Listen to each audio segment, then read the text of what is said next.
Ladies and gentlemen, welcome to another session of this year's Delphi Economic Forum, taking place in hybrid form. I'm Mariana Skilakaki, and I will be moderating our next discussion, entitled Sustainable Leadership, Future of Growth. I have the pleasure of welcoming two seasoned executives of an emblematic global company, Philip Morris International, Mr. Andrei Kalantzopoulos, President of the Board, and until very recently, CEO of the company, and Mr. Jacek Olczak, the new CEO who officially took the reins of PMI just a few days ago, if I'm not mistaken. Welcome, Mr. Olczak. Welcome, Mr. Kalantzopoulos.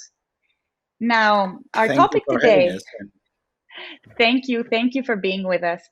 Now, our topic today touches upon this concept of operating with excellence. And I remember having this discussion a few years back on what makes a truly great business environment, a truly great leader, a truly innovative company. And the person I was talking to at the time said something that I've kept in mind since. You know it when you see it.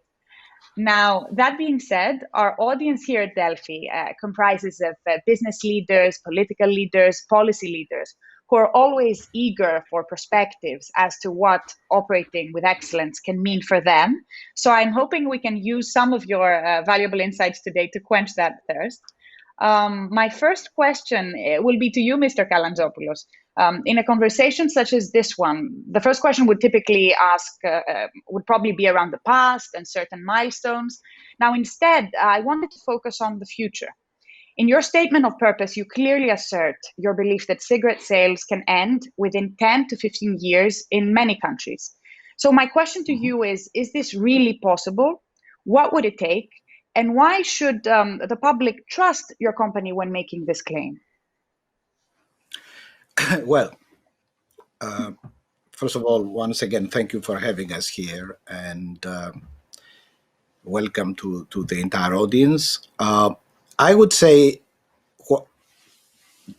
stopping the sales of cigarettes in 10 to 15 years is feasible, but it requires a number of things.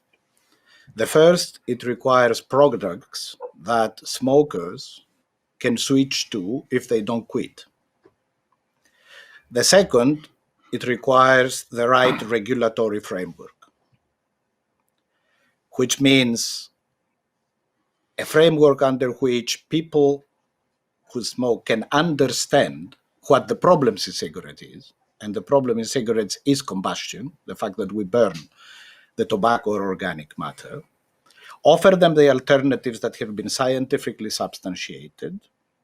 Give them incentives, which are fiscal incentives or regulatory, so at least we can communicate with consumers what these new products can do for them, but also the fact that they are not zero risk and they are addictive because they contain nicotine.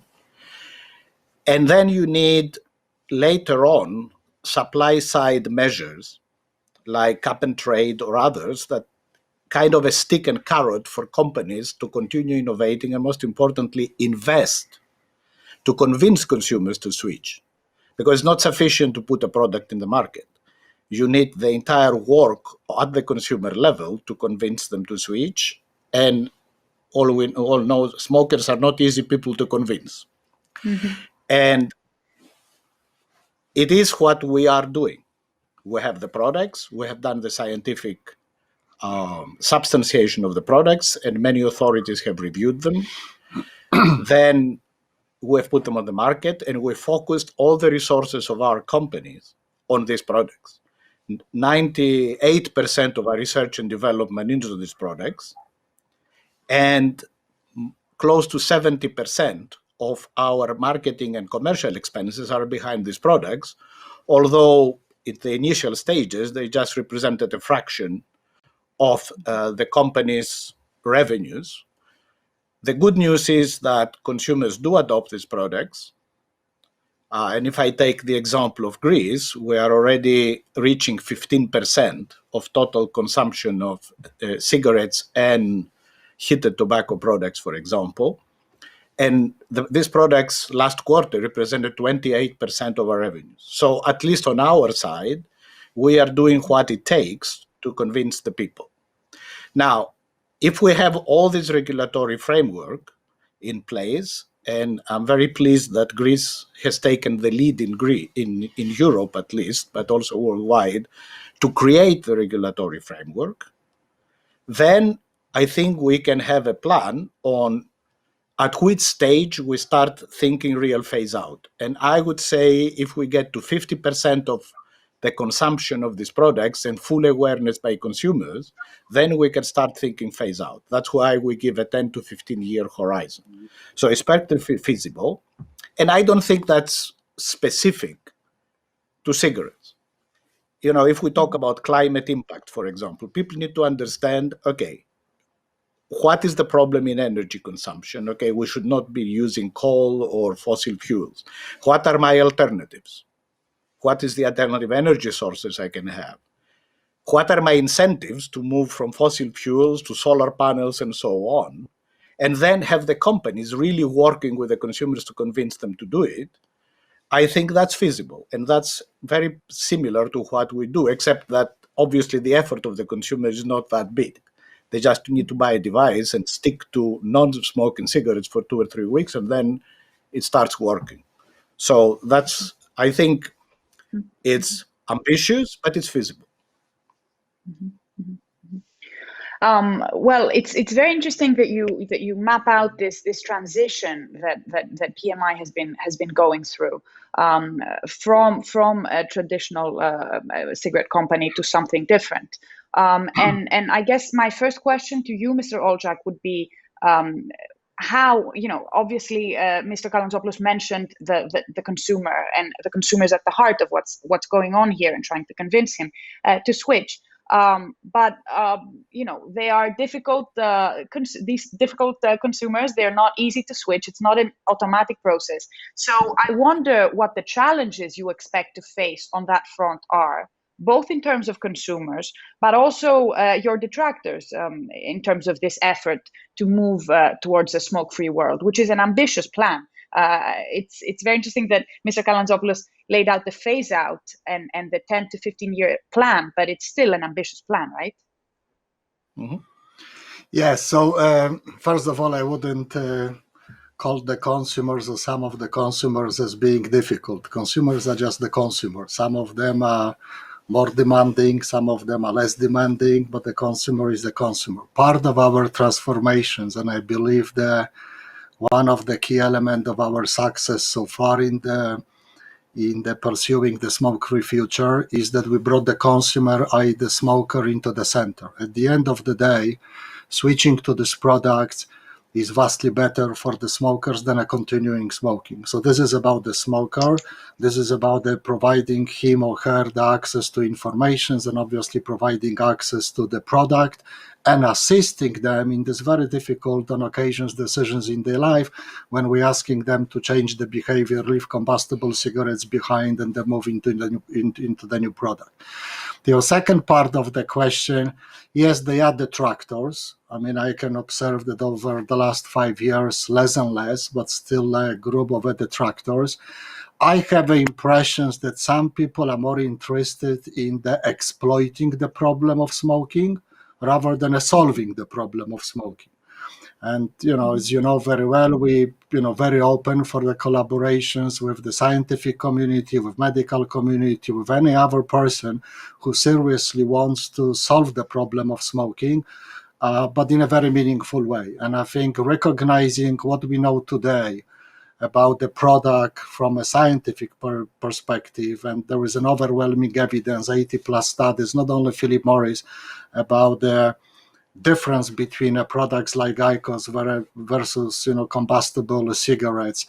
So the science is there, technology at scale is available, and I believe that in a public health domain we never had such an opportunity so close to us to really fully, in a meaningful way, solve the problem of smoking. So what Andrea said, that yes, I believe there will be countries that within the next 10 or so years will completely forget that they ever had combustible cigarettes in the market. It requires more than just efforts from Philip Morris, but I do believe that we'll have a few countries which will act together, both as is Philip Morris, is industry, is regulators, is other key stakeholders, and they will grab that opportunity and solve the problem of smoking.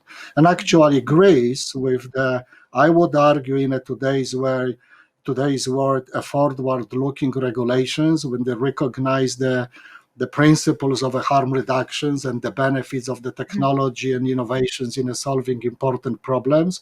I believe, Greece might be, one of these countries who will be the first one who said, I say goodbye to smoking, and to the benefit of the individual consumer smoker and to the society at large. Well, just to clarify that, of course, that consumer isn't difficult. You're absolutely right. It's just difficult for them to make the switch was what I was trying to say.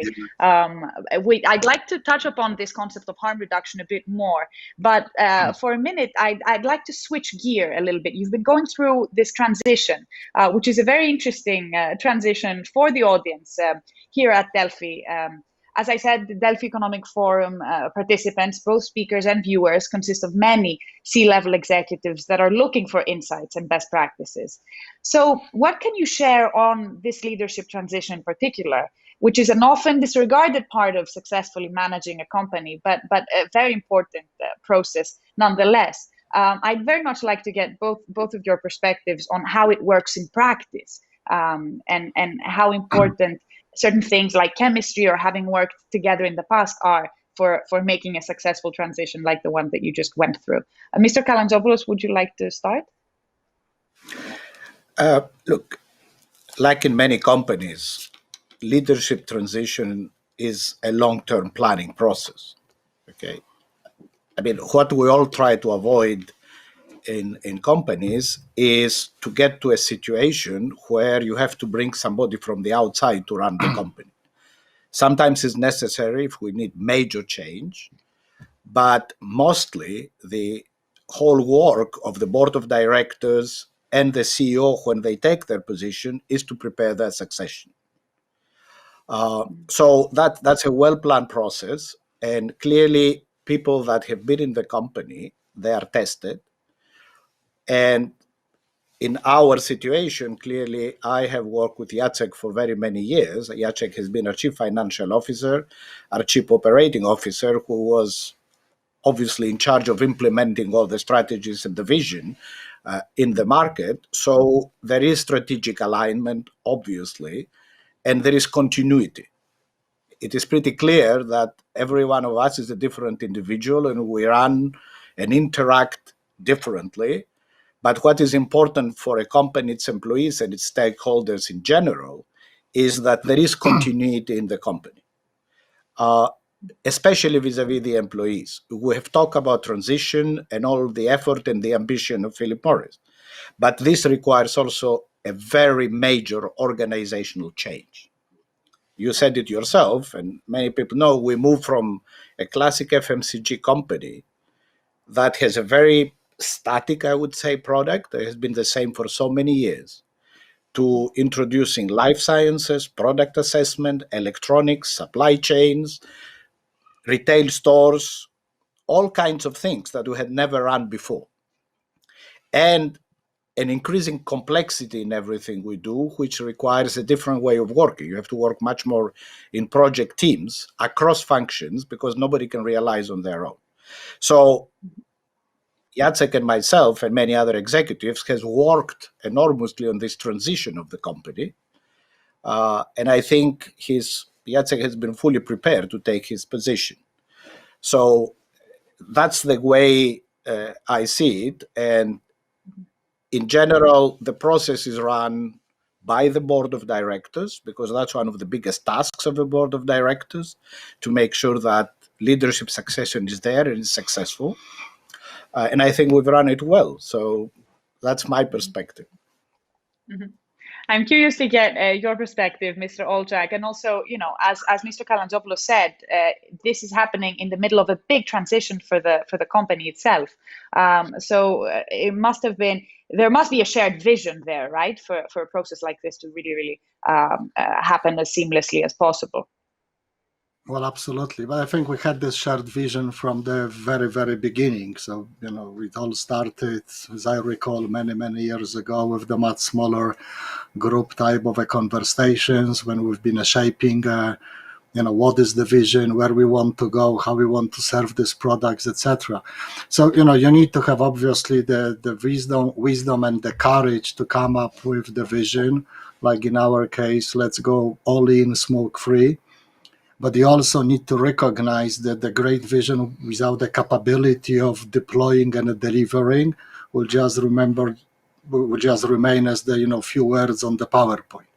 And I believe what was good about the transformations, and I know it's, maybe I'm missing an objectivity because I am within that organization, but we have very early on recognized that the building capability upfront and investing upfront into the capabilities which we never had before because they were not needed or they were underdeveloped will serve us well.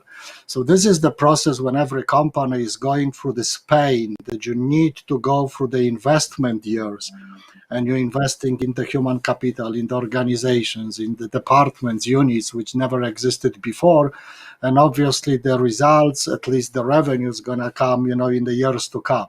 And that capacity to suffer is very important for the company who is thinking about, stepping up the performance or going and, to the realization of the great visions like ours. I have to refer to one thing Andres said, that obviously we are different. Yeah, we are different, but we have a lot of commonalities. One of them, Andre, for different reasons, myself for different reasons. We both like Greek food. Yeah, Greek food is So, delicious. It's a way to combine people and into a common culture. It's very, very interesting how these things play a role. I would like to switch gear again and get us back to this harm reduction concept that you touched upon earlier, with a question on how regulation fits into this. So harm reduction is a key idea behind this transition to a smoke-free future. And from my experience, at least, it is a concept that is sometimes difficult for people to grasp and to accept. How would you explain it to a layperson? And what is the role of policy in this, Mr. Kalantzopoulos? well, harm reduction is everything we try to do on this planet. We have a consumer behavior, a product or a service that has a negative impact, and we try to eliminate, and if we can't eliminate, we try to reduce. So reduction, what we do on climate change by replacing fossil fuels with aeolians or solar panels is harm reduction, is impact reduction, because solar panels do require energy, do require materials, do require everything to be constructed and transported, but their impact is much lesser than burning coal. So the concept of harm reduction is better is good. Absolute perfection is ideal, but we can't always achieve it in what we do with our products and services. Yes, ideally we should not have cars, because otherwise we wouldn't pollute. But as we have cars, let's make them less impactful. And that's the whole concept of harm reduction. So in cigarettes, the best thing for people is to never start or quit. That's clear. But if people don't quit, they must have an alternative that has less impact on them and eventually the society than what they actually do. And that's exactly the principle. So yes, if we wanted to have the ideal cigarette, it would be a cigarette, something that has taste but doesn't harm you at all. But this is not possible. So what we're trying to do is diminish the exposure of people to the toxicants to the maximum feasible, when have sufficient taste and obviously the nicotine satisfaction, so they expose themselves much less, with possibly very positive outcomes for them and the others. And that's a less harmful product. And that's what we do in many activities we conduct, from the United Nations principles to everything, is just diminish the impact so we have a better outcomes in the long run. I see. Well, my next question is related to this concept of harm reduction, and it's interesting that you touched upon like climate change and the way that we're trying to tackle that, because parallel to the smoke-free future, PMI has been making strides in the areas of corporate sustainability, ESG, and lately integrated reporting. And yet, its product is still a nicotine is still harmful to a certain extent. And I'd like to get a sense from you, Mr. Olchak, on how these two can be reconciled, especially in a world where we're moving away from offsetting strategies, for example, in a lot of industries, to a more holistic view of what sustainability is. Well, I mean, sustainability was always, I have to admit, important in Philip Morris. What we've been missing until the last few years is the solution to the main impact Philip Morris International has on the world, which is the cigarette, right? So now we also added to the classical ESG product, which obviously, from a materiality perspective, this is what we have the highest impact. But we have a lot of, I would argue, actually spectacular successes in the way we manage resources, on the governance, etc., on all the social aspects, the social objectives. I mean, we very rarely talk about this, but compared to where we were in the 2010, we have reduced our carbon footprint by 50% already.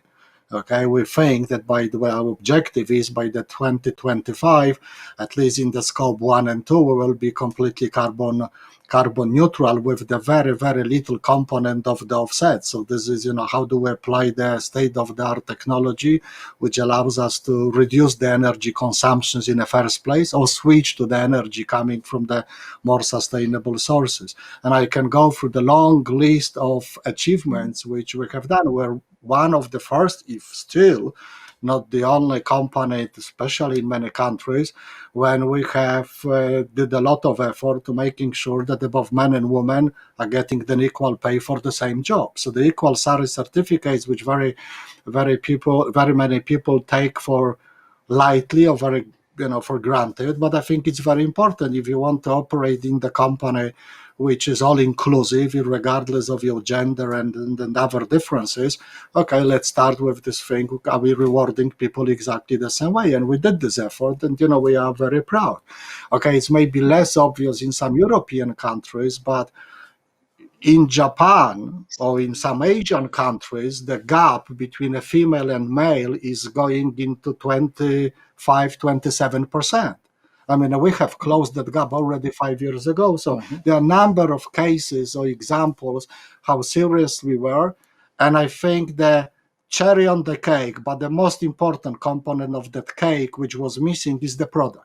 And now once we know that we can do the product, and again, I would like to stress, it is not marginally better product than combustible cigarettes.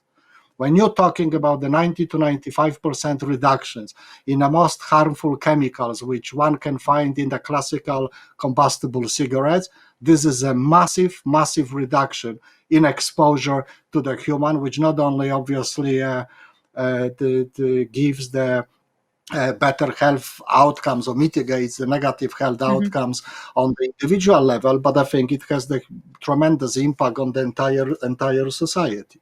So, all of this together for us, it is not only ESG, but we're very proud of the fact that we put the P, the product, on which we are directly responsible, and everything is essentially in our hands, that we come up with this product and we're pushing. And to Andre's point, yes, regulations play the important role, because we know that through regulations, governments, regulators can stimulate some sorts of behaviors. We don't remember, but many, many years ago, EU and other countries come up with the conclusions that we consume too much energy while lighting our indoors, and we come up with the energy-saving bulbs. Once the technology and the science was proven and scalable, what regulators have done? They have banned the usage of the old bulbs, those which were consuming more energy. This is nothing else than the harm reductions. Nobody asked us to stay in dark. We just come up with a better, with a better solution. Sources. Exactly. So we have numerous examples how these things can play. Thank you, and it seems like it's a very well thought out and holistic philosophy. I think we have time for just one more question to you, Mr. Kalantzopoulos. Papastratos has been in Greece for 90 years. It is part of the economic and social fabric of the country. How do you expect the presence of PMI to evolve going forward in a post-pandemic Greece, and especially given the government's much more open recent approach towards foreign investment and its efforts to be more helpful and more conducive to business in a holistic way? Well, Papastratos has, you're right, has played a very important role in the Greek economy, but also in social aspects, not only in business. And I think we're very committed to continue doing so. Papastratos today is 100% smoke-free product producing factory and exports in many countries. So we will continue the investments in Greece. But, as we discussed in other forums, government should not only look at brick and mortar investments. There are investments in other areas, from, technology, research, other areas that may not have headline numbers that are very big, but they are much more important than just building factories. So from development centers to research centers to even shared service centers, as many countries have done, are other areas, and Greece can excel in this, and I think the government is taking steps to do so. So I think we can play a role there as well, because sometimes, as we're in an economic forum, people look at, 500 million or 1 billion euro investment. The question is, how much of that is local content? Because if I make an investment in Greece and we import all the machines and even the bricks, the Greece or any country doesn't benefit from that.